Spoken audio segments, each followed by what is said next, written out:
A'udzubillahi minasyaitonirrajim. Bismillahirrahmanirrahim. Kriteria guru mursyid yang bisa diikuti.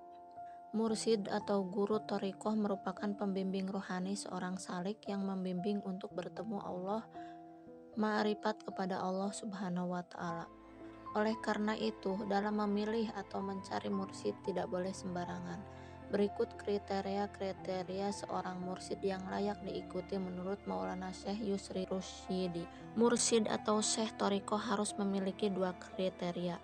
1. Ia dikenal sebagai orang soleh. 2. Ia memahami thariqah dengan baik.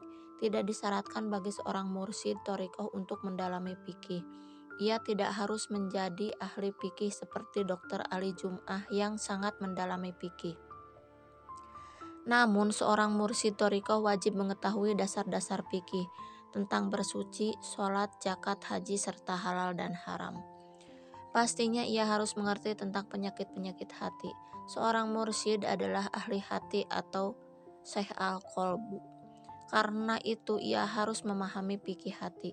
Sedangkan ahli fikih adalah ahli hukum perbuatan badan atau syekh al-jawarih yang harus mendalami fikih badan dan interaksi.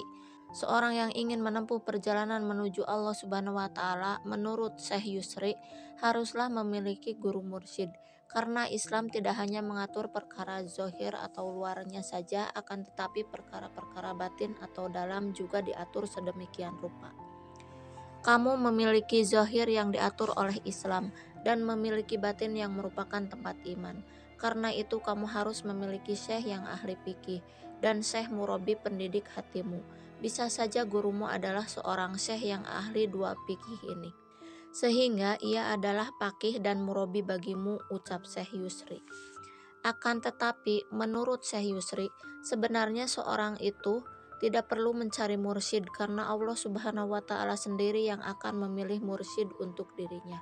Sebenarnya kamu tidak perlu memilih mursyid untukmu, namun Allah yang akan memilihnya untukmu. Lihatlah thariqah yang mudah kamu amalkan dan ikutilah syekhnya, ujarnya. Bagaimana jika seseorang belum mendapatkan murabi?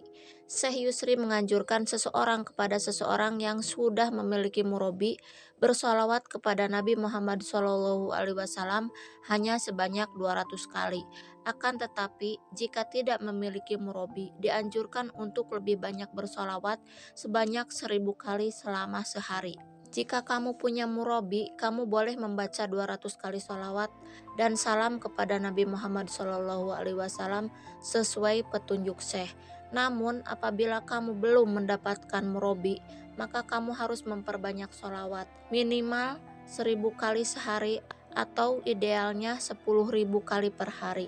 Jumlah sholawat bagi orang yang mendidik jiwanya tanpa murabi berkisar antara 1000 hingga 10.000 per hari, ucapnya.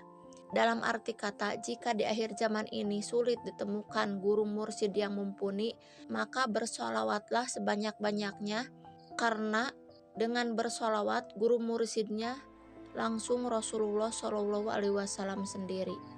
Syekh Al-Shuni membaca 40.000 sholawat setiap hari. Inilah rahasia yang membuat beliau mengungguli orang-orang di zaman beliau hingga menjadi imam mereka. Padahal beliau tidak memiliki seorang murabi. Bayangkan, membaca 40.000 sholawat sehari berarti bersolawat setiap saat dan sepanjang hari. Sebenarnya memiliki murabi meringankan bebanmu dan membuatmu tidak bersusah payah membaca sholawat dengan angka fantastis ini setiap hari. Ya, memiliki syekh murabi adalah kenikmatan besar, ucap Syekh Yusri. Allahu a'lam bishawab. Wassalamualaikum warahmatullahi wabarakatuh dan semoga bermanfaat.